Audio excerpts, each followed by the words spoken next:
সালোয়ান মমিকা, এই যে সালোয়ান মমিকা, মনে আছে তোমার সাথে আমি যুদ্ধ করছিলাম সুইডেনে বৈশা?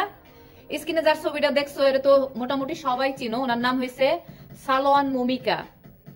আল্লাহ ছাড় দেয় কিন্তু ছেড়ে দেয় না। উনি হয়েছে সুইডেনে বসে মানে আমাদের পবিত্র কোরআন শরীফ আর কি পুড়িয়ে দিছিল। তোমাদের মনে আছে কিনা জানি না, 2023 সালের ঘটনা। এটা নিয়ে আমি একটা বিশাল বড় ভিডিও করছিলাম, খুবই মানে রিয়াকশন করছিলাম আর কি, রিয়াক্ট করছিলাম। তো এই লোকটার সাথে বিশ্বাস করো কি মানে একটা কাকতালীয় ঘটনা তোমাদের সাথে শেয়ার করি। ওরা কিন্তু আজকে মেরে ফেলছে স্টকহোমে। ও সুইডেনের রাজধানী হয়েছে ক্যাপিটাল সিটি মানে রাজধানী হয়েছে স্টকহোমেই ওকে মানে গুলি করে মারা হয়েছে। যাই হোক, আমি তো মাঝে মধ্যে টিকটকে আর কি গেম খেলি, বুঝছো? তো গেম তো মনে করো ম্যাচ কার সাথে কার কখন ম্যাচ হয়ে যায় জানে না, মানে কেউ বলতে পারে না। তো হঠাৎ করে সে কি করছে, আমার ম্যাচে চলে আসছে। তো আমাকে বলতেছে হাই বিউটিফুল লেডি।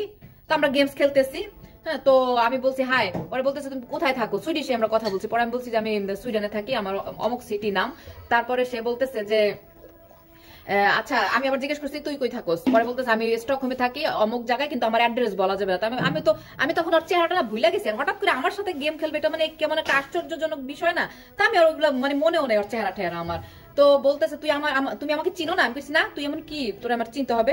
তুমি আমাকে চিনো না? আমাকে চিনে না এমন কোনো মানুষ আছে? পরে আমি বললাম যে না সত্যি আমি তোকে চিনি না।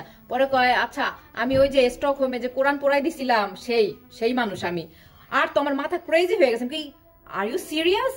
পরে হ্যাঁ হ্যাঁ হ্যাঁ তুমি আমাকে চিনো না? এটা তো আমি শুনে আর কি অবাক হয়ে গেলাম। পরে বলতেছে যে আমি সেই। পরে আমি গেমের মধ্যে ওরা জমেনের গাইলি যে তুই হচ্ছে কুকু মেন্টালিটি, তুই পাগল, তুই কেন একটা মানে ধর্মকে তুই ডিসরেসপেক্ট করছস, তোর মধ্যে মানে ন্যূনতম সম্মান নাই, তুই হলো মানে কুত্তা বিলাই যা মুখে আসছে সব আমি তারা গালাগালি করছি।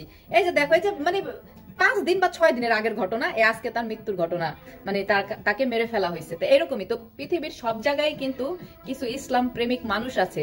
ধর্ম যেটাই হোক, প্রত্যেকটা ধর্মকে আমরা মানে সম্মান করা উচিত মানুষকে। দেখো আল্লাহ পাক এমন নারাজ হয়েছে, টুডে টুমোরো আল্লাহ পাক তোমাকে দেখাবে। যেমনই সে মানে অসম্মান করছে আমাদের পবিত্র কোরআনকে, তাকে কিন্তু আল্লাহ পাক সেইভাবেই শাস্তি দিয়ে মানে তাকে কিন্তু ওইভাবে গুল্লি করে ঝাঁঝরা করে মেরে ফেলছে। তাই তোমাদের সাথে ঘটনাটা শেয়ার করা, ঠিক আছে? আমার বান্ধবীরা বলতেছে না না এই বিষয় নিয়ে তুই কোনো ভিডিও বানাইস না, এমনি হয়েছে সুইডেনের পুলিশরা আবার একটু বেশি করতেছে, দরকার নাই। আমি দূর আমি কি করবো, আমি জাস্ট ইনফরমেশন দিব যে ও মারা গেছে। আমাকে কি পুলিশে অ্যারেস্ট করবে নাকি? বাই দ্য ওয়ে সবাই ভালো থাকবা, সুস্থ থাকবা। এটা কিন্তু একটা মানুষ মারা গেলে বেসিক্যালি হচ্ছে ব্যাড নিউজ, বাট ও মারা গেছে এটা হচ্ছে গুড নিউজ। Bye bye.